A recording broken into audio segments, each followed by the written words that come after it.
Hi, friends, and welcome to another episode of the I Owe It to Myself podcast as we start to dive into the third book of the ACOTAR series. And so for this episode, we are going to be talking about A Court of Wings in Ruin, chapters 1 through 17. Okay, present day me is popping into this recording really quickly as I'm editing because I want to give a proper disclaimer of what you're about to listen to. This introduction section, including the little blurb that you just heard and what you are about to listen to for about the next 30 minutes, is a raw reaction to the new SJM covers and titles. It is actually the second part of my reaction where I'm trying to get together the rest of my thoughts and feelings. And last week's episode, which was the last episode of the second book of the ACOTAR series, that introduction had my first part and my very raw reaction. So this one is me having a little bit of time to sit with it and talking about different things than what I talked about in last week's episode. All of that to say, if you don't care to listen to any of that, then by the time that I insert this context section with everything else, again, it'll probably put you at about 30 minutes, so you could skip ahead to that part in the episode, and then you will get into my thoughts and feelings about the actual chapters in this section of the book. With all of that, two quick things. If you do listen to the next 30 minutes, it is a Frankensteining of several parts, including this one. It will be 3 separate parts in total, so the volume may skip around a little bit. I tried to do my best to even it out and normalize it out, but it was not exactly perfect, and so please just know that it's not you or your tech or anything like that. It is just the episode itself, and that just comes with being an inexperienced editor, but I want to be transparent about it. And then the second part is that this just makes for a very long episode. The fact that my quote-unquote intro section is a half an hour alone, that is normally like 75% of the length of my episodes as of late, and so this is an extremely long episode. So if you listen to all of it, I just want to thank you in advance for being here and kind of letting me brain dump and fangirl a little bit in regard to the new books, but I also understand those who may just want to skip ahead to the actual chapters of this book, and that is totally fine too. So that is where we're at, and we will go ahead and dive right in. So I want to share the rest of where my thoughts stand for the new ACOTAR books that are coming out. I'm not coming into this episode to change anything that I said, but I want to add a little bit to that. And I want to start by saying that if you are at all an ACOTAR fan, you will have seen that there is just an unending amount of content and theories and reactions to these books, what they could be about, to the cover art, to the colors, etc., etc. One thing in regard to SJM and the way that she writes that I have mentioned in many of my episodes and will undoubtedly continue to mention is the amount of Easter eggs that she leaves and the callbacks that she does in terms of how she'll plant seeds and like tie things back together in the future. And I think that because of that and how infatuated a lot of us readers are with the way in which she writes and how she makes those connections, that it creates this fandom that is fun to try to do exactly what we're doing, which is hypothesizing and sharing thoughts about what could come. For me, I'm not going into major deep dives in regards to this because that isn't what my content is about. There are a lot of people in the book world on TikTok and Instagram, etc., that is solely what they focus on, right? They want to be able to do those deep dives into how things could connect with past books or past characters or Throne of Glass or Crescent City and go into great depth with that. And a lot of those are really fun to watch and it's cool to see the theories, but that isn't my intention here. And I only say all of this because I just felt like I had more to say and I wanted to kind of round it out. But what I want to note with this is that I do want this to be the end of that. Part of where I'm at in terms of both being a content creator but a fan is that for me right now, the fandom is what is winning out more than the content portion. My hobby with these podcasts and my interest in them is reading content and sharing my thoughts, and that whole process is what I really enjoy. So I'm not necessarily focused on these types of announcements, rather just the books that I'm reading and sharing my thoughts in this read-along format that I've been doing. And especially because ACOTAR is one of my favorite series and I love these characters so much and I really like SJM's writing style, it is just so high on my list of overall series amongst all 3 series and authors that I really enjoy that it actually takes some of the excitement away from me if I go down too many rabbit holes trying to figure out what's to come. And the reason for that for me specifically is because I'm going to be happy with what we get no matter what. Like, of course, I'm going to have a reaction to it, and you will hear that when I share my thoughts in the episodes that I will do for those books when they come out. But in general, as an overarching theme, I am just glad to be getting new SJM content. And the reason why I'm sharing all this before I share the rest of my thoughts in reaction to these covers and titles is that I just think that it's really important as fans that we remember that this is not just her job, but it is her passion and her interest. And sure, you could say that this kind of fandom comes with being so popular and notable as an author, similarly to how athletes or movie stars or music artists may experience things. And I have no doubt that SGM is completely prepared for things like this and has her own approach to drowning out the noise and to keeping her mental health stable. I just can only hope that that is the case, because right now it is extremely overwhelming to be in this fandom, and I cannot even begin to imagine what it is like for her. And so I don't necessarily want to add to that noise, but I, again, recognize why it is fun and interesting to share thoughts in regard to this. So all of that to say, what I wanted to do for this introduction is share the rest of my thoughts that I have in regard to what could potentially happen with these books or these stories that doesn't change anything that I said in the last episode of Akamath that I posted last week. But then I kind of want to end it here. I know that it will be hard for me to probably not continue to change my thoughts or my feelings, but I think that's why I just want to put a stake in the ground, because I am on social media quite a bit. And whether it is Threads or TikTok or Instagram, it can be hard not to just have a lot of that come across naturally, even if I'm not seeking it out. And I'm already overwhelmed. So I just kind of paid attention to a few videos that I felt like resonated for me. And those are the things that I want to talk about. And then that is where I'm going to leave it. If I haven't mentioned already, please know that before I dive into any theories I'm going to share right now, and also this episode in general, that ACOTAR is a reread for me. So anything that I'm about to share in regard to my thoughts and feelings for these covers and these new books, as well as what I've read, has a high potential to be a spoiler. So up to you if you want to proceed. So with these books, what I have been seeing quite a bit of mention of is, well, there's actually been a couple of things. Like I said, there's a couple of videos that I watched that I pulled some theories from that make sense to me. So one thing that I'll say is something that I did speak about, which is that people have been theorizing that the Bone Carver comes into book 6 and that the Weaver comes into book 7.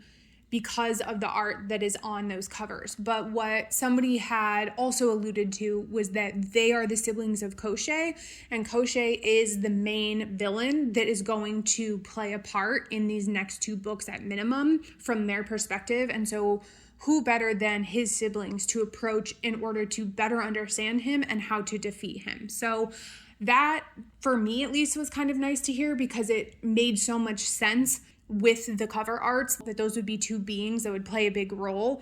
But I hadn't thought much more about what that could mean. And with Koschei and everything that gets introduced with him in the last book of the current set of ACOTAR books, we lead into only scratching the surface of him. And so to me, it just logically makes a lot of sense that he's going to come into play in a really big way. And we're going to have to continue to reference some of these other beings and go talk to them and potentially work with them in order to defeat him in the end. One thing that I'll note is that when I first recorded my brain dump, I was just so hyped, like a lot of people were, that I didn't realize that the summaries of the stories had also come out and that they were already on different websites. So as I'm saying this, I have it pulled up for Barnes & Noble. And so A Court of Splintered Harmony. I'm not going to read this verbatim, but essentially it mentions Koschei the Deathless. So that confirms that he is going to be a part of all of this, which reinforces the speculation people have about the art of the books being in relation to his siblings. It, of course, says that the Night Court's not going to stand by as they're trying to come back from the war.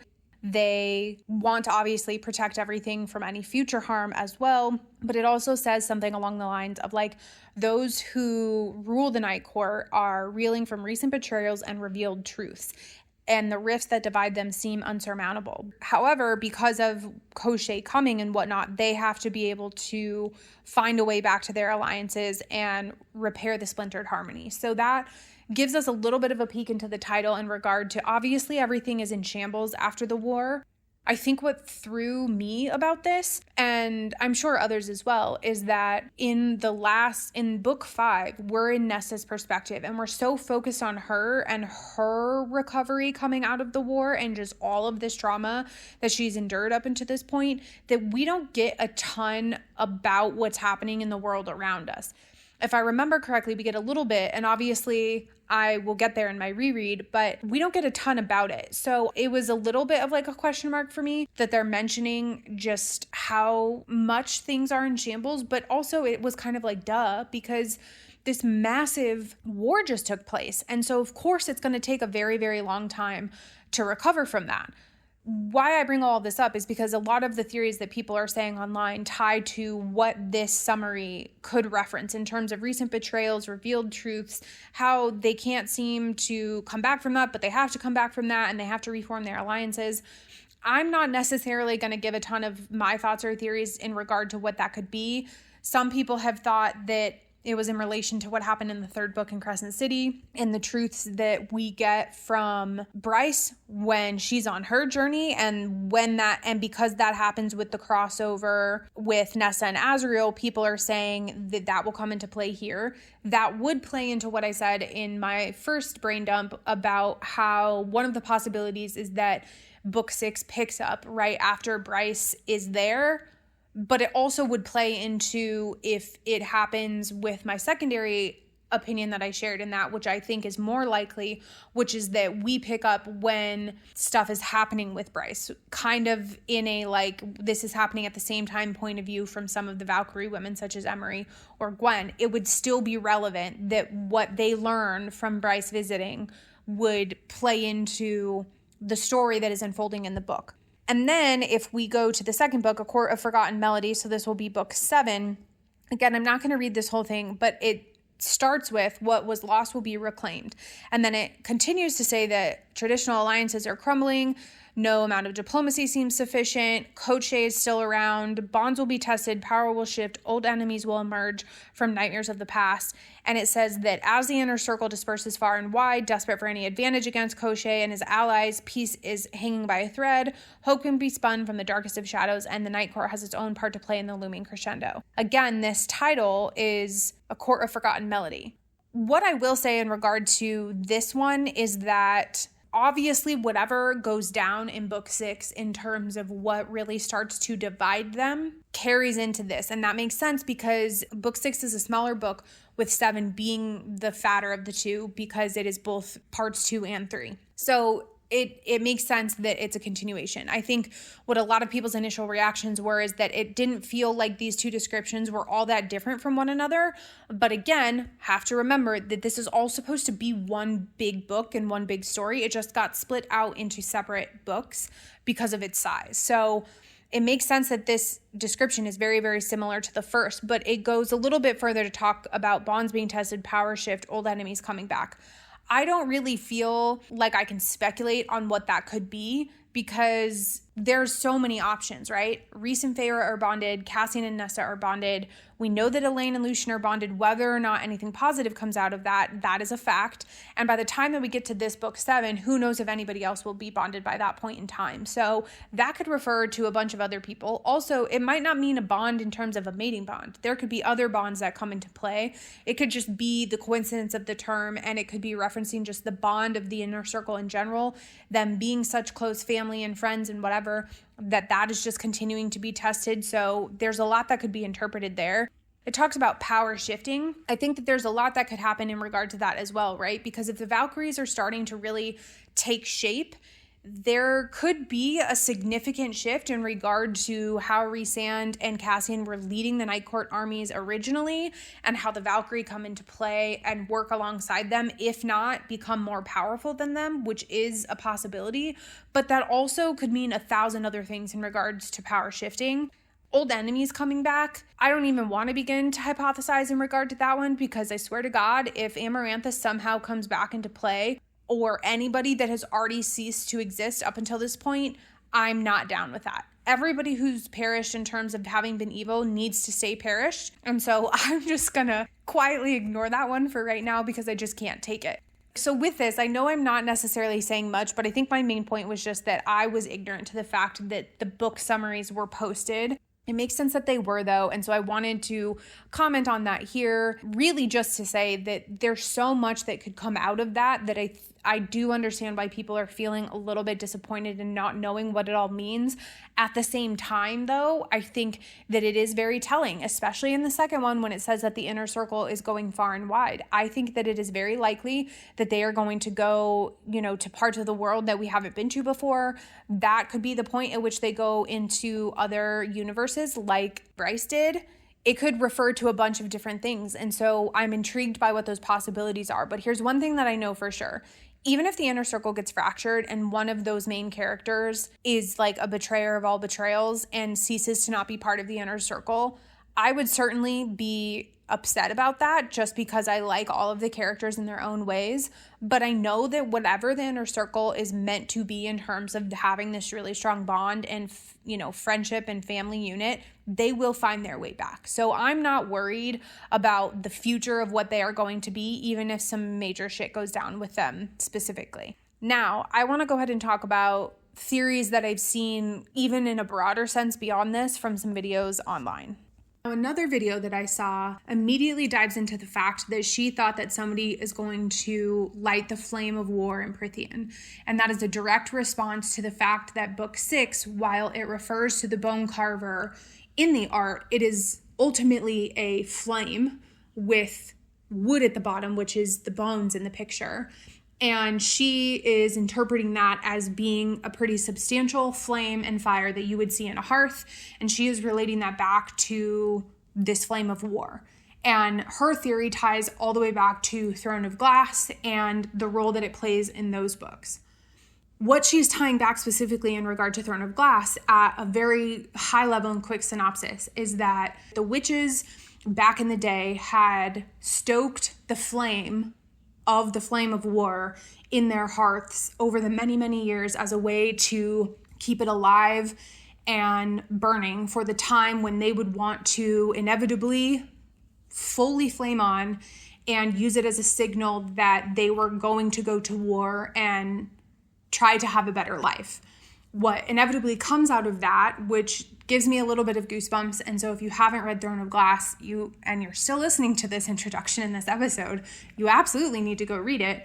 But in that whole story, we learn about this flame, and ultimately it ends up making its rounds in the world that we're in at the time of the story. It gets lit in a ton of hearths, and all of these witches who have just been living their lives and living with their families and whatever leave their families and essentially go to war. And they are going to war to help our main character and her group of people, inner circle, if you will, get to the place of having a better life. And it is really intense and amazing at the time of which that it happens. And so what this creator was saying was that she feels like that it is symbolic that is going to come into play, that Nesta is going to be the one that is going to have stoked it or be responsible for keeping it going, and that what better way than to really draw out the presence of witches in the ACOTAR story than using that as a way to do that, similarly to how it was done in Throne of Glass. And why people lean into that a little bit is because then it opens the door for some of the characters of Throne of Glass to come into play here as well. That part of things I'm a little bit unsure about, because in my mind, even though I do lean into the crossover of everything and I want to see universes come together, it makes more sense for Crescent City and ACOTAR to have a crossover, whereas with Throne of Glass, I really have just kind of shelved it and put it away as like, that is that story, it's great, it's perfect, we're going to leave it where it is. I think I will have a very strong and visceral reaction if anyone from Throne of Glass comes through in these books, so certainly my interest is piqued to see if that happens. But I think just in general, the symbolism of what this flame could mean and how it is used and who's responsible for it and all of that stuff is really interesting. And so I wanted to speak on it. Now, the last thing that I want to mention is what a lot of videos that I've seen have talked about, which is these operas, if you will, that, and I'm going to say his name in the American way, but I believe he is German, so I think the way that you actually pronounce it is probably different than what I'm about to say. But when I'm reading it online, it's Richard Richard Wagner, and he has a masterwork that is made up of 4 parts that I'm not even going to try to pronounce. And this is referred to as the ring cycle. People have been bringing this up because there's so many parallels in regard to what SJM has created within these stories, as well as his works of art. Some of those things being that the Valkyrie is one of his operas that people are hypothesizing is what we're about to get, not a version of it, but it sits as inspiration for the books that we're about to get, because this is the whole Valkyrie cycle movement 1 and then 2 and 3 together. People also have mentioned that there's a lot of like Norse legends and swords and artifacts and all of these kinds of things that continue to come up with SJM, and those things are very prevalent in the works that he's done. But the big thing that people are talking about is the fact that it is a ring cycle, and specifically the word cycle. And so what people are grasping onto with this whole situation is that there is 4 of them. What I saw somebody mention is that you have Throne of Glass as 1, ACOTAR as 1, Crescent City as 1, and that there's going to be a 4th. What the overall thought process is that we are going to get these next 2 books, 6 and 7, which is, 3 parts of the same story, and we would potentially get an 8th book. And that the intention is that in and of itself, those 3 books would really round out the whole entire ACOTAR series. And then we would potentially get a 4th series completely new that would draw some parallels or inspiration in regard to this ring cycle by Wagner. And that would be its own set of books. One thing that I noticed on my own when I thought about the fact of us not only getting the 2 new books, but then potentially an 8th book for ACOTAR, is my first thought was, how many books did Throne of Glass have? Throne of Glass had 8 books. If we get 8 for ACOTAR, clearly that means that they're the same amount of books. One of the other things people have mentioned, just in general, not in regard to these new books or anything, is that Crescent City isn't done yet, because we have to get the perspective of the House of Water. We've gotten the other 3, but we haven't gotten the 4th one. Her books for Crescent City are so fat that they easily could be 2 books alone. If we get a 4th book and she continues with the 100 chapters, 800 plus pages, you could argue that it is technically it's 4 books, that it is 8 books altogether in totality in terms of just the amount of content, the number of pages, all of that kind of stuff. So we would have 3 full series, all with 8 books. When I realized that this afternoon, do I think that with that she would put out another 8 books for this last 4th installment, if you will, or movement? No, I don't. Because I just think that at some point you have to kind of put a line in the sand. And I think in a way, she's starting to do that with Crescent City by only making it 4, even though they're behemoths. Do I think that it's possible that we get a duology or a trilogy as a 4th thing? Maybe. It really just kind of depends on what entirely happens with these next 2 books, a 3rd one if we are lucky, because then you have to obviously think about and hypothesize, like we all are now, of like, what would it even be about? Sure, she could put out the 4th Crescent City book in regard to the House of Water, but she could do that any time between now and these ACOTAR books, if she is to do an 8th one, let's say, and just end it there. And she has these 3 amazing series of stories, and that's where she leaves it. And honestly, as a reader, obviously, I don't know, where all this is going to go in terms of story, but I would be okay with that, because I think that the sheer amount of time and effort that she's put in and how much we've already gotten out of it, I do worry that she's going to hit a wall, and I worry she's going to burn out. Now, she could already have a lot of this already written, right? So who am I to say? But I do worry about it, and I think that her approach to writing has changed from where she was with Throne of Glass and even ACOTAR to where she's been at with Crescent City. And I've said honestly that Crescent City is my least favorite out of all of them. I still really enjoy them. There are still parts of it that kick ass and I'm still invested in those characters, but it's just not the same. And so I think that if she puts in too much time into trying to take these characters that we have already loved and invested in and trying to merge them together in one story for one, massive thing that's going to happen in multiverse crossover, I do have concerns about it. But I digress, right? Who knows? There's so many avenues that all of this could go. So what I will say though is that this in general is what I've seen some videos be about, that Wagner and this ring cycle has 4 parts. Does that mean that we're going to get 4 parts? Possibly. I think it's actually quite likely that we will. And I think that because people have been pulling receipts of when she was first starting out and she had a Pinterest board and some of her inspirations, and she mentions a Twilight of the Gods, which is the 4th cycle for Wagner's ring cycle, and that was inspiration on one of her Pinterest, and people have been surfacing old screenshots of it and all of this kind of stuff. So I think that it is highly likely that she was really extremely influenced by him and those stories and those characters, among all this other great storytelling and things that she put into it herself, that we could get a 4th. But I personally would just be satisfied with like even one really fat book or maybe a couple. I don't have it in me to do another 8, and I just don't think that these characters do, and for the sake of the story that they honestly do either. But hey, I will completely stick my foot in my mouth and be wrong about it if that is the route that she chooses to go, so long as the characters and the writing hold up.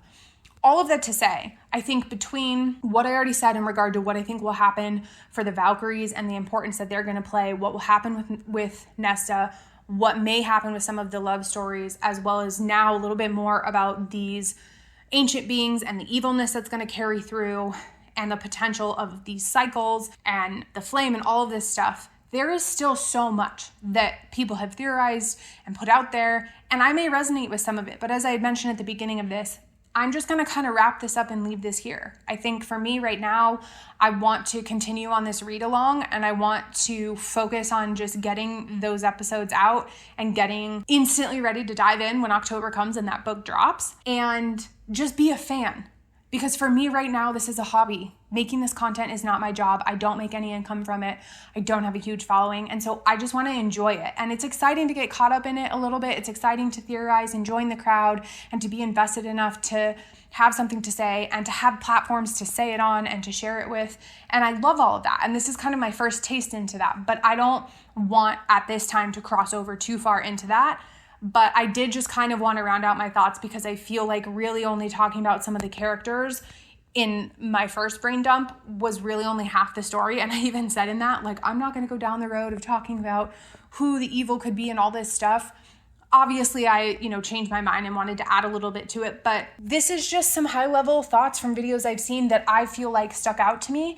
And I wanted to put out there because I am interested to see what really happens and to see how much of it may end up coming true and how much of it is totally off base. So that is where I will go ahead and leave it when it comes to the titles and covers of the new books.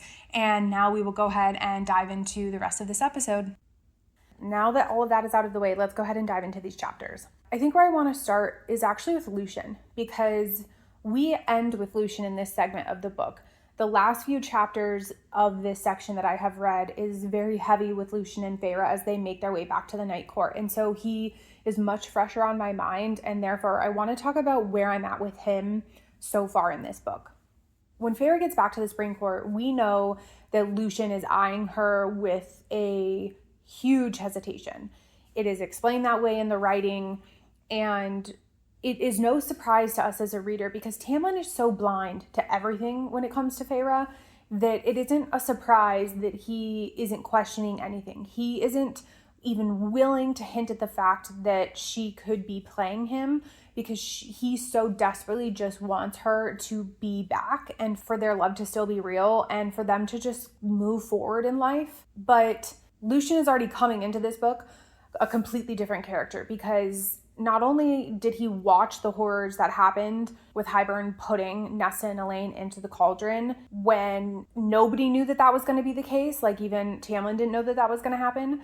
So not only that terror happened to everybody and trauma happened to everybody, but he realized that Tamlin, in his agreement with Hybern, agreed for Feyre to work for the king, which he didn't know that. So he's also coming in, if I had to guess, with some disgust at his friend, even more than he already had for this agreement in the first place. And then on top of that, Elain, now being Fae, is his mate. And so for him to think that Rhysand is evil and that he has the sisters, he's on high alert and feeling really, really intense because he can't be with her or see her or know if she's okay or anything like that. So it makes sense that he's on edge. And I guess to some degree it makes sense if maybe he's just questioning everything right now. But we just know from day one that he's not really looking at her with just this, oh my gosh, I'm so glad that you're home vibe anymore. Especially because we have to remember that when he saw her in book 2 in the forest, she showed her power to him. And so now she's covering those tracks by saying that it was just Rhysand owning her mind and like making her do things and whatever, but he still knows what she's capable of. He knows that the power that she exhibited in the forest, even if he's buying into Rhysand forcing her to want to be in the Night Court, the power that she exhibited is her own. And Tamlin has never really seen it in full force. So there is just a lot that Lucien is questioning when we start to get into this book, and it's all, in my opinion, for good reason. Now, as Feyre is weaving her schemes in this book, we see her interact with Lucien in a couple of different ways. In those moments, Lucien isn't turning away from her. He is there to comfort her. He is there to like have her back or be in her corner or agree with her or whatever. And there's something about that is certainly a shift compared to other times. And I say that loosely because when we were first seeing the relationship between Lucien and Feyre, he really was the closest thing that she had to a friend when she was there in the Spring Court. She would try to go to him, of course, because he has Tamlin's ear in terms of decision making. And so she was obviously desperate in the first book to try to like get out of the house and do things and be a part of stuff and whatever. And so of course she would go to Lucien, but it was a little bit more than that. Like we would see in his reactions, in the way that SJM wrote those interactions and wrote his responses to Feyre, that there was starting to be a lot of like sympathy and empathy that Lucien had. And that's exhibited at the end of book 2 when he's appalled again by what I had mentioned of Tamlin agreeing that Feyre could work with Hybern. And then of course the whole sister situation, which didn't have anything to do with Tamlin, but still we see some of these moments of them as in Lucien and Tamlin not being completely unhinged, and that they still don't want harm to come to anybody who it doesn't have to come to. But I say all of that to say that it isn't necessarily a surprise that Lucien is comforting Feyre, but it kind of is because of the way and that he reacted when we first get into this book and the suspicion that he has towards her. So when I think about this, I think if I had to guess, it's because solely of Elaine. I think that he is doing it to some degree out of self-preservation. Now, there was a moment where I was like, okay, maybe there is some like essence of Elaine on Feyre because of their blood and their tie together as sisters. And so he just feels somewhat drawn to her. But when it comes to the mate situation, it is such a visceral reaction and feelings. And it's so like carnal in nature that really Lucien shouldn't want to be around anybody else or any other females because he is so desperate to be with his mate and for her not to be around any other males. And we saw that exhibited with Rhysand when him and Feyre went through it, and even when Cassian was around and like provoking him, how he like couldn't even hold his own feelings in against his best friend Cassian. So it would almost make more sense if Lucien couldn't even comfort Feyre if he wanted to, because he's so like appalled at anybody else because he just solely wants his mate. So that even reinforces it more that it's a little bit odd at the same time as it making sense that Lucien is comforting Feyre. So I bring all of this back to my main point instead of just kind of hypothesizing, in that I do think that he's doing it a bit out of self-preservation. And when we end at chapter 17, we like the last few chapters of him and Feyre making their way to the Night Court, they're starting to have conversations and relate to each other in a very real way. It's like all secrets are out. Let's have real conversations now. So I'm sure that we will get to a more significant conversation of him potentially talking about this with Feyre. But if I had to guess anything, it would just be solely out of self-preservation, because he knows that whether they like it or not, Rhysand and Feyre are mates. And even if he wants to believe that this mating bond is broken by what he saw Hybern do, or what he thinks he saw Hybern do, he knows that Rhysand has care for Feyre, and he knows that Rhysand has Elaine. So in his mind, it only serves him to take care of Feyre and to be in a little bit of defense of her, just in case Rhysand ever comes knocking, so that he can sit there and say, hey, like, I had her back. I comforted her. I was there every single time for her that she needed something or whatever. Also, if she is lying and just playing Tamlin like he suspects her to be, then it also behooves him to be nice to Feyre, because then Feyre will know it herself. And that all is more reason for him to be like, I'm not a totally terrible person. Please take me to see Elaine. However, I think that even if Lucien is scheming a little bit in that way himself, he isn't as much of an asshole as we are kind of prompted to believe that he is, especially up against somebody like Tamlin. What I'll round out by saying by Lucien is it is very intense from the time that they're in the forest and he realized that Feyre was just faking it to the entire journey to get to the Night Court. They go through hell and back. Her and Lucien have never really fought alongside each other. They have never really been in really dire life or death situations together. And so he is now not only seeing Feyre in action and probably a little bit taken aback by her power in general, but he's seeing that they're on a more even playing field. He doesn't yet realize the extent, I think, of her power and all that she's capable of and just how much power she has, and really that she's probably much more senior to him in that regard. In power, of course, but also because of the fact that she's the High Lady of the Night Court, which as they're making that journey, he didn't know that yet. So I can imagine from his perspective that when they're out there going through all of these trials and tribulations and making this journey, he's seeing her a little bit more as an equal. I think that's something that Lucien wanted to give her the opportunity to be when she was still human, and even when they first got back from under the mountain. But as we saw, he never fully stood up to Tamlin in the way that Feyre wanted him to, and that she felt she deserved, and that I as a reader think she deserved, for so many reasons. And those reasons start to come out in their journey. So I've said this before, and I want to just mention it again now, which is that Lucien had nowhere to go, right? Tamlin did him this favor by allowing him to come into the Spring Court way back in the day when his family did all these terrible things to the woman that he loved, and he left the Autumn Court. But when I was thinking about this after freshly having read all of this and thinking about Lucien in this way, I started to realize that even if him and Tamlin have built a friendship over the years, and even if Tamlin did do it out of kindness, I could imagine it was self-serving for Tamlin at that time of him to let Lucien into the court, because he didn't have anybody.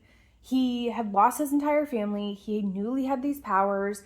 He was lost. And so to have anybody in his court that could be a little bit more on the same page as him was a blessing that maybe he didn't know that he needed until Lucien had shown up. And so when Lucien is realizing who Feyre actually is, and then starting to comprehend what is actually happening in the Night Court and who these people are in terms of their morals and their character and how they interact with each other, I think what we're at the beginning of is him feeling free for the first time. Because you have to think he was, running for his life, and he's always kind of in this place with Tamlin where he's like safe in the Spring Court. I'm air quoting that as I say that, because he doesn't belong anywhere else now, right? Even though he's the High Lord's son of the Autumn Court, he still is pretty much like finding his survival in the Spring Court.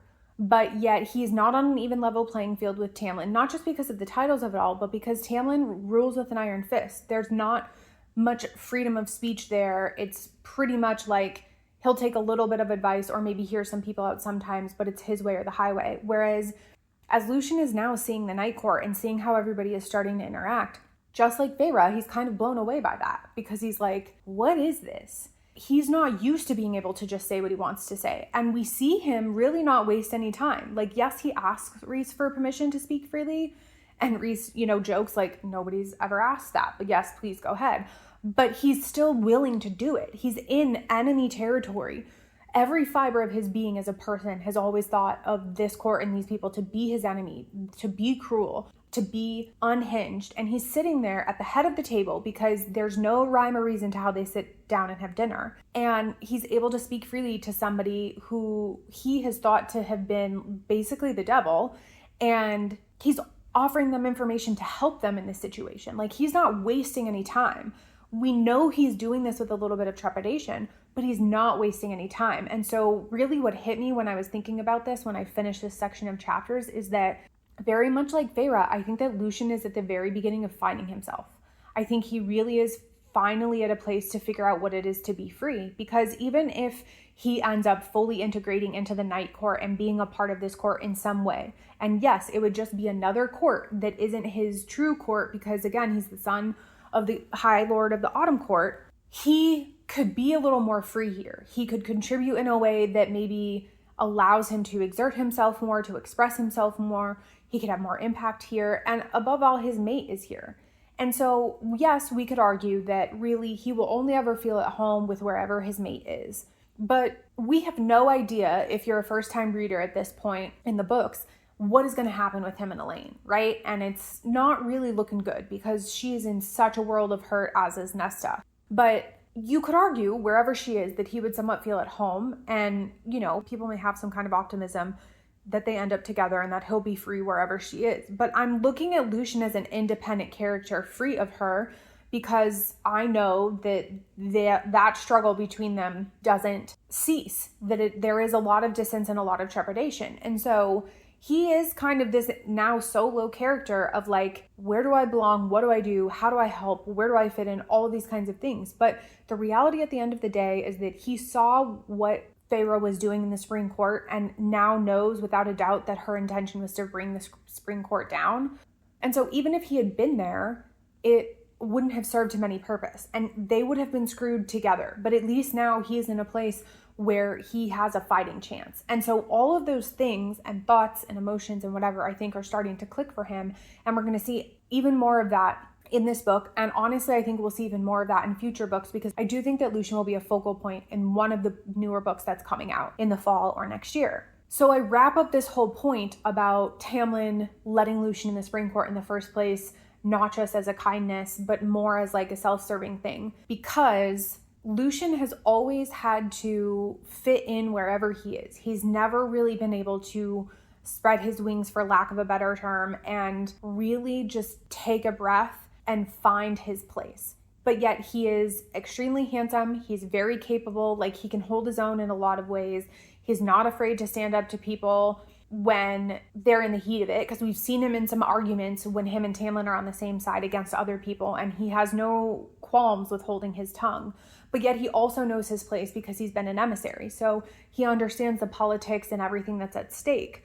But I really do think that this time around, as I'm reading this, that I am realizing that this is kind of the beginning of Lucien really becoming himself. And we aren't going to fully probably get that here in this series because so much of the focus is on the war and other things that are happening. But that is the part that I'm excited to see in future books and why I hope either a whole book is about him or at least a good chunk of it is focused on him, because I want to see what is to come. I want to see where his head is at when the dust settles from this war and when he realizes, where he sits as a person and like when he's starting to think about what he wants for the rest of his life. That's the part that I'm very, very interested in.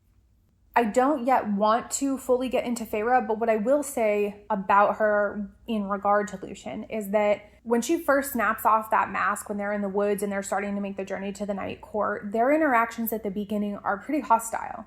Like, Lucien is rightfully really pissed and she is really angry, but I don't know that all of that anger is necessarily just about him. I think it's about everything that she's been seeing the past however long she was at the Spring Court. I think it ends up being a month, so the past 4 weeks. And he's kind of getting the brunt of all of that, especially because they just came off of this huge fight for survival, right? And killed 2 people. Like, she's really, really reeling. And I think he gets a little bit of the brunt of that. I also do think that there's still a portion of that anger that is rightfully reserved for Lucien, because she came back and she was so easily able to put certain things in motion to prove that not really anything had changed. One of the things that proves that is when she goads Tamlin into an argument in the study and he blows the study up again and she doesn't protect herself and she gets really, really hurt. Lucien was the first one in that room that was like, what the hell are you doing, to Tamlin, and helped her up and, kind of escorts her out. In that, even though Lucien was there to help, what she's kind of proving is like certain things may have changed. Tamlin may be holding his tongue a little bit more or allowing me to go out and to give me free reign in a way that he thinks that I want.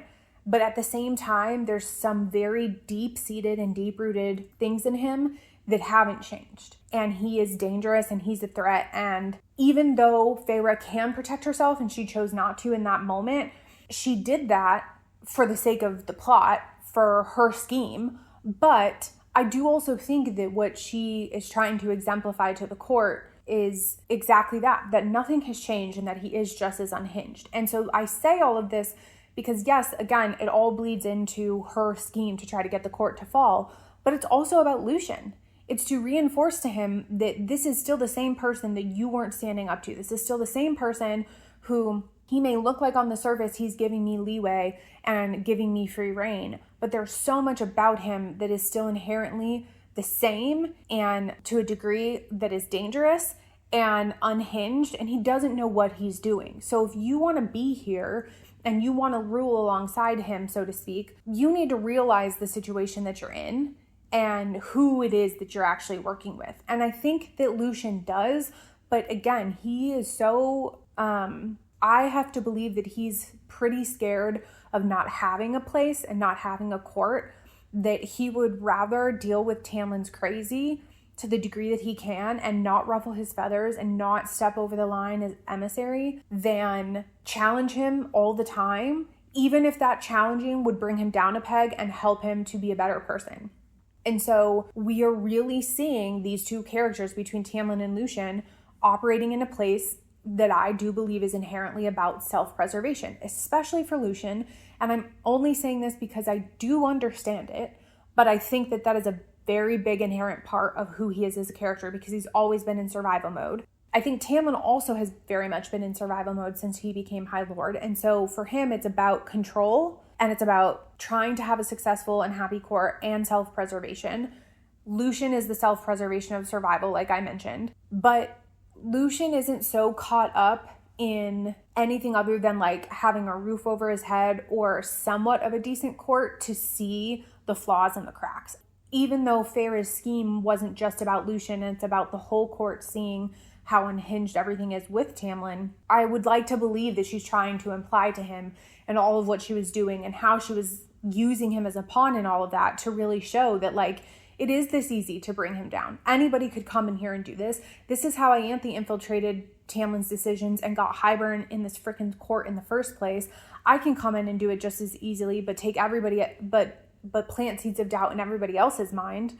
Who do you want to be alongside? Who do you want to support? I think in some ways she's kind of pushing that question out to him, even if there are moments where she said like she doesn't really give a shit what happens to Lucien. I do think there is a part of her that knows that he's just lost, but he's a good egg. And that's ultimately why she takes him with her and why she stays in that forest to fight and doesn't just leave him behind. And so those types of moments and things are stuff that Lucien is processing and remembering and he's taking with him as he's in this journey of realizing what the Night Court is and all of these people and processing all of this information.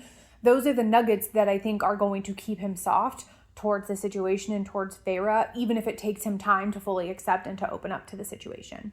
So again, I'm really interested to see where we go with Lucien from here in terms of how I start to interpret him as a character, because in my first read, I think I kind of just cast him aside because I knew that he was a little bit on both sides, you know, with Tamlin, with Feyre, and I knew that he came with her, but I didn't give it a lot more thought. But now I think because I know new books are coming and because I do believe a big part of that is going to be Lucien, I'm paying more attention to him. And I think that's allowing me to process his actions and conversations in a way that I didn't before, giving him more depth to me. And so I'm interested to see how I interpret the rest of his interactions through this book and this series. And then again, of course, if we get new storyline with him in the future books, I'm excited to see what happens with that.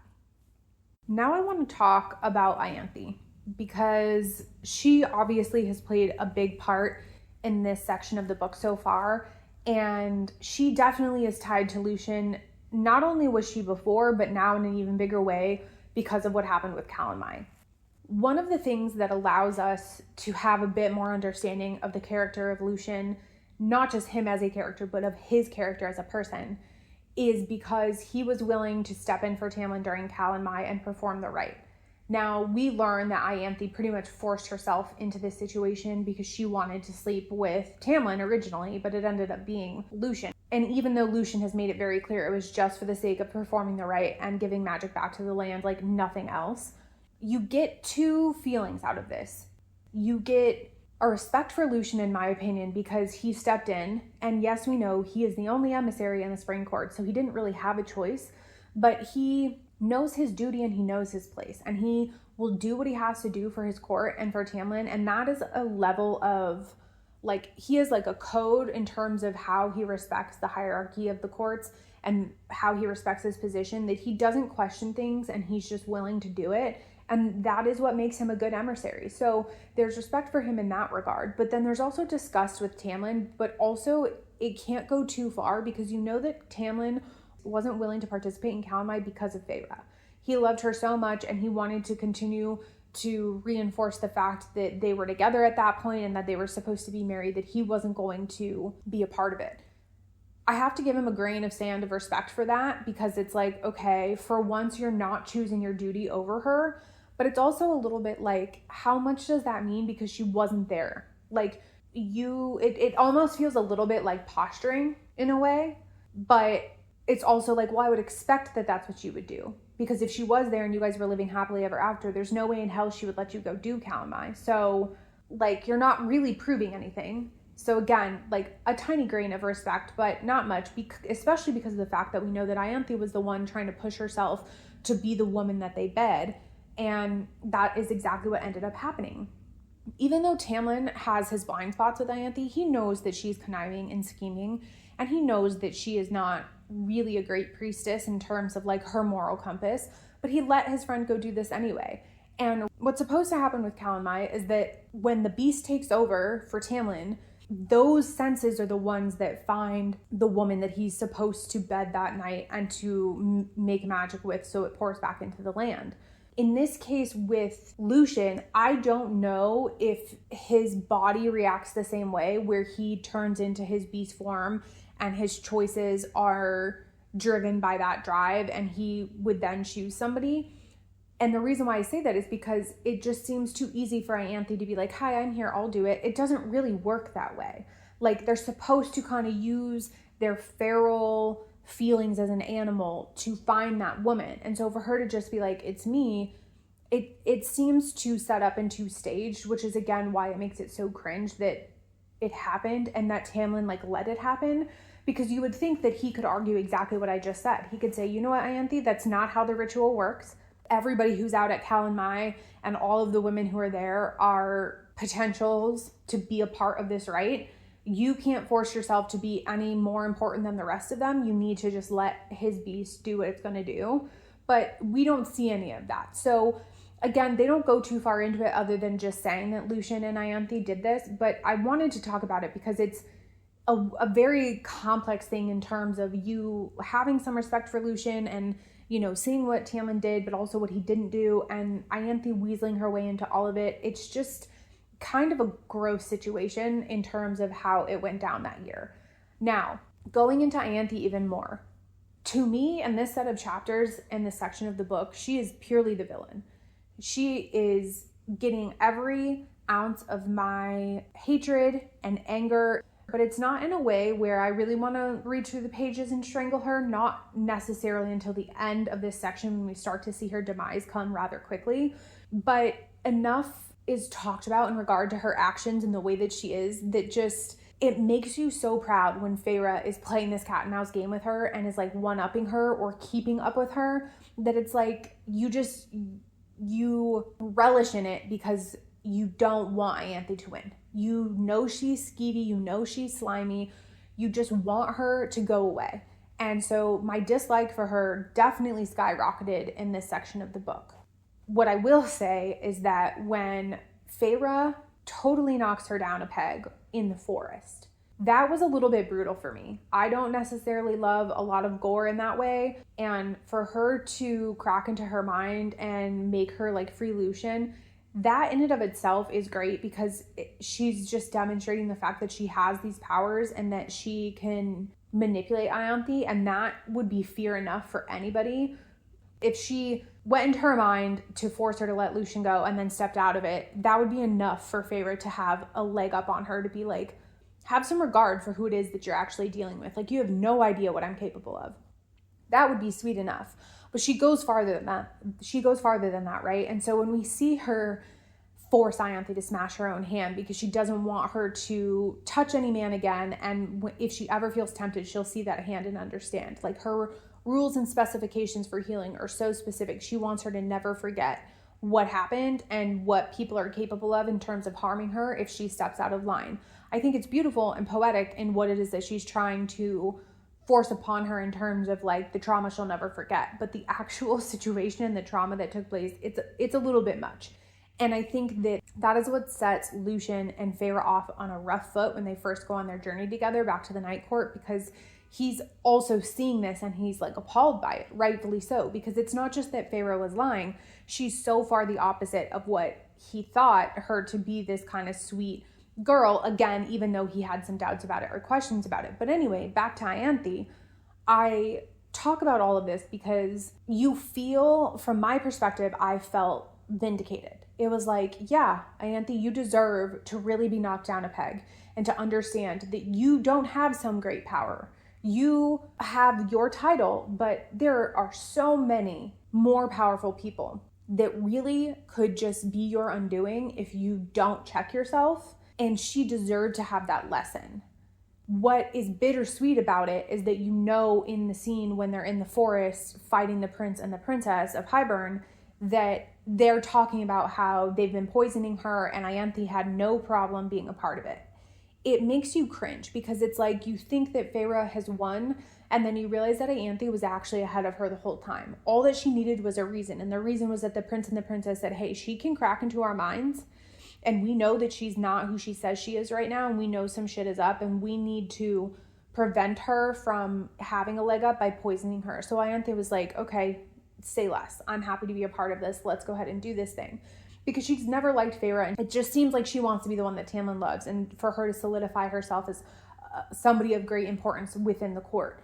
And the thing that is so tricky about all of this is that Feyre knows all of that, so her scheme is to take the court down by having people understand how evil Ianthe is and how unhinged Tamlin is. And she does that, but at the same time, that evilness from Ianthe and the blindness from Tamlin is what allows them to come in this back door and get Feyre in the end. Now, we're just lucky enough that she had enough power to take them down before then, but also that Lucien was willing to be on her side. And so again, I think her decision of not leaving him and the little bits of kindness that he's shown was enough to tug at her to say, I cannot leave him here. And especially because he's Elaine's mate now, like, I can't just abandon him. So her willingness to fight for him then empowered him to fight for them together to get out. Obviously, there's some bonding in that has happened between Feyre and Lucien that I'm sure will come out in future conversations in this book. But it was all just so bittersweet with Ianthe because it was kind of like, finally, she got what she deserved to some degree. But then it was also like, damn, she was still a step ahead. And so, you know, I'm glad that she's kind of off in hiding and sulking because she needs to be. But I'm more excited to see where she comes in the future and what unfolds with her, because I know she's going to come back. I don't exactly remember off the top of my head how that goes. So I'm excited to get back there because I don't want her to be this priestess that feels all high and mighty and like she can do whatever she wants, because she can't. So she deserved to be really knocked down. But all of what has happened leading up to that and just kind of seeing Feyre play this game and go tet for tet with her, it was nice not only to see Feyre in that way and to kind of flex some muscles and for her to kind of flaunt, like, Tamlin isn't going to hinder me. He's just going to kind of let me do my thing. But we still saw that Ianthe had some amount of power and say. And so you're just in this back and forth, kind of in this frustration. Yet we end in a place where we know that for now, Ianthe is less of who she was, and that is satisfactory for me as a reader, because again, she was the villain for me in this section of the book. That leads me now to Tamlin. By this point as a reader, I definitely have zero sympathy for Tamlin, and I almost just think of him kind of as this stupid man, because even if everything that happened with Feyre was real in the sense of Rhysand controlling her mind, and she's really back in the Spring Court genuinely, and she wasn't scheming. We know Feyre's character and morals enough to know that she would still obviously know the truth, which is that Tamlin was willing to let Hybern into his territory and into his court to take down the wall in order to save Feyre. And Feyre does bring that up a little bit of like, you really did this for me. And even if there was a little bit that tried to make us as readers empathetic to his cause, it would be inevitable that Feyre would be so disgusted by it and so not aligned with it that her and Tamlin would have never worked out anyway.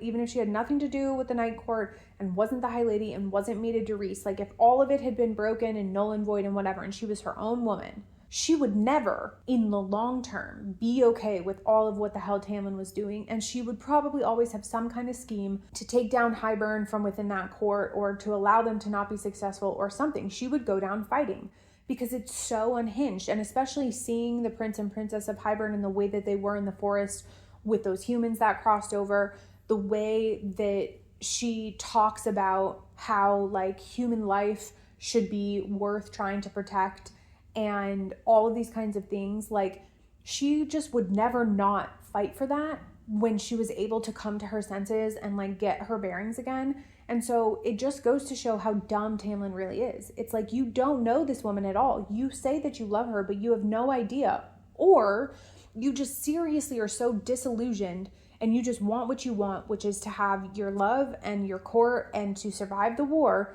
and just come out the other side somewhat intact, that you aren't at all even thinking about how much it would hurt her to have so many innocent people die because this wall's coming down, and for the Spring Court to be such a central part of that.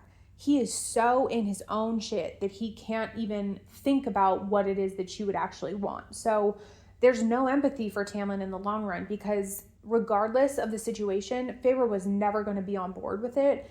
And I think that's what readers kind of scream from the rooftops, because it's like, how can he be so blind? But he's just so caught up in whatever he thinks is right that he cannot see reality. And it's all, again, it's about control. It's about just what he wants. It's not about what anybody else actually wants or deserves. He just can't see beyond his own. It's almost like, I don't even know how I want to say this, but it's almost like Tamlin isn't capable enough of processing emotions, and he's not emotionally mature enough to be able to know what is driving him in a way where he can check himself, and then know what drives other people in a way of like caring about them genuinely or being empathetic, that he just makes decisions based on his control and his wants and what he thinks is best for the court at everyone else's expense. And so the whole part of Feyre coming in and scheming, it's not really as evil as you think that it is, because it's so easy for her to do. And that's part of why she's able to do it. It doesn't take much for her to get the sentries on her side to show that Tamlin is unhinged and evil. It doesn't take much to have empathy towards the sentries when Ianthe wants one of their own to get in trouble. Like, there are just so many things that they make it so easy to show these people that this is not a court that you should want to be a part of, because they are so out of touch with actually what people need. It's just about what Tamlin thinks is right, but he's not actually in touch with what his court wants or how to be empathetic and how to rule with empathy. He just does it based off of control. Throughout the entire section of this book, Tamlin's just really kind of an afterthought. Like, when he's irritated and when she's kind of starting to pull strings to make people be against him, I just don't really feel much of anything towards him or about it. I just kind of go along with it with this smirk on my face, because it's like, you deserve every bit of it because you are so out of touch. It's not even just what happened before and what you did to Feyre, or what happens in this book when you continue to have an uncontrollable temper. It's all of those things, but it's also the fact that he's just so clueless, because he really is in his own bag so deep that he can't see or care about anybody else in a genuine way. And so when she leaves, and when it's all unearthed that this is all just some grand scheme and that she really is the High Lady of the Night Court, and we now leave off at the end of this section of the book where Rhysand is setting up this meeting to have all of the High Lords come, and we don't know if Tamlin's going to come, but the invitation is going to go out. We know that stuff's going to come to a head, because again, this is a reread for me. I know that he does show up. And so we know that he's going to come and make waves, and he's not going to make it easy probably for anybody else. But also, all that we can hope to some degree is that he's not stupid enough to actually think that it was a good idea for Hybern to have come into his territory in the first place. You just hope that in some ways, that regardless of the attitude he brings or how self-serving he is, that he does realize that he fucked up, and that he'll try to course correct, but obviously only time will tell. Now, the last thing with all of this that I think that I want to talk about is really just in regard to Feyre, because we don't see a lot of the other characters until the last few bits of the chapters in this section. One thing that I wanted to comment on with her is we see more and more glimpses of her from her point of view, talking about how she sees these flashes of paintings. And it kind of starts at the end of book 2, but what I think that this represents is her healing. I think that while she's come into the Spring Court on a mission, so to speak, that she being able to exact vengeance in some way, being able to retaliate and to feel like she has some say in things and to know that she has a court behind her in what it is that she's doing is really filling her cup in a way that I think these flashes of paintings are coming more and more, because it is representative of her getting back to her true self. It's nice to see her kind of, wielding this power of being conniving and scheming. And yes, you know that it's all for the sake of just proving exactly how unhinged Tamlin is and evil Ianthe is, and wanting the Spring Court to fall so that there's nothing to really stand on for Hybern when they try to come through.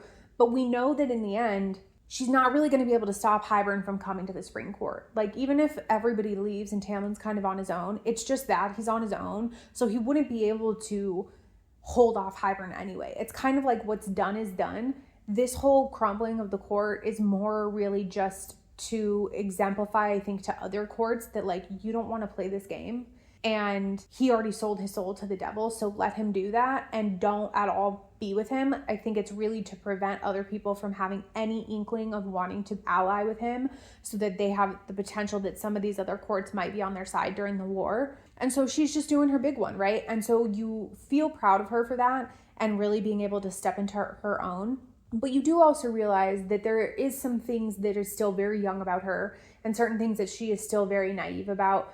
And an example of that is with the Ianthe situation and her getting poisoned. Like, she knew that she was having these headaches, but she didn't really inquire about it or think about it. She just was so focused on the mission that she wasn't focused on herself enough.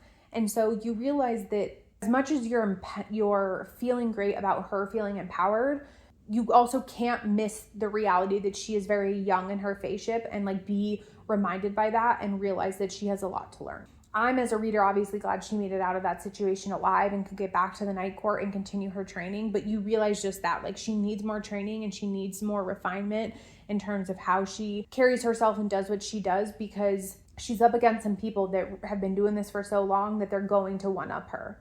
So I say all of that because I just wanted to comment on her evolution that continues as a character, right? She is still very much growing and evolving in terms of what her place is in these books and among all of these characters and her relationships with them. And while it's easy to sometimes think that she's at this power, because especially now that she's High Lady, we do need to have that balance of remembering that she still has a lot to learn. So I think a lot of that is going to definitely progress in this book and come to be. And I actually hope that in some of the future books, we get a little bit more of a peek into that. Now, with that, I want to say that I don't necessarily need more of Feyre and Rhysand in future books.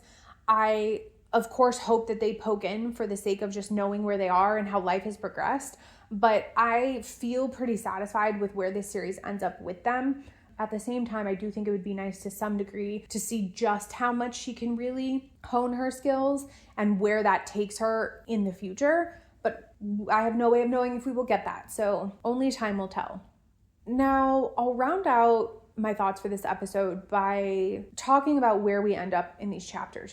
Feyre and Lucien get back to the Night Court. They're back with the Inner Circle, and they're back with Elain and Nesta. I don't have a ton to say about the Inner Circle, except that we are continuing to see how impacted Cassian is by Nesta, and Feyre even start to ask him about it, and him even say, like, I just can't stay away, that we know that that path is inevitable. You are not at all questioning that as a reader. You know that they are on a trajectory to crash into one another in some way, shape, or form. When it comes to Elain, we are definitely left with a very jarring experience by this point in the book, because she is a shell of herself, right? And that is in part what is driving the anger that Nesta has. Nesta has always kind of operated on anger. That's always been her default. Anger for their living situation, maybe anger that her mom died, maybe anger that her dad never stepped up to help, maybe anger that Tamlin took Feyre, maybe angered that she wasn't really capable of helping out in the way that she wanted to be. And so Feyre, her youngest sister, had to be the one to save them. And she has some shame about that, angered that she was changed into an immortal. All of these things, right, that has always driven her. It's all pure fire. But with Elaine, you just get nothingness, at least right now. And I know that it gets a little bit better. But I think what I plan to pay a little bit more attention to outside of Lucien and what I mentioned with him is Elaine. Because I know that I really feel strongly that her story is going to come as well, even though the little novella that we get after this book is kind of focused more on Elaine. I think really anytime she comes up in the rest of the books for this series, I want to pay a lot more attention to her, because I think that my interpretation of her is, like Lucien, going to shift compared to what I thought before. And what I thought before, and really coming into these books, is not much. Like, she's kind of a nothing burger for me. I just kind of see her as this little doe-eyed girl that just is there because Nesta is so loud and so in your face. And then obviously Feyre's our main character for so many books that you have to pay attention to them.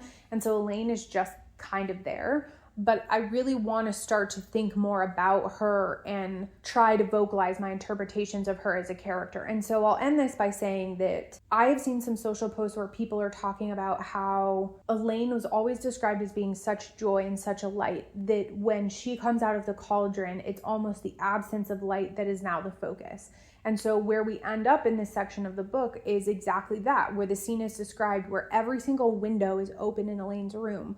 But when you talk to her and you're near her, there's just like a nothingness. It's like a void. There's an emptiness there.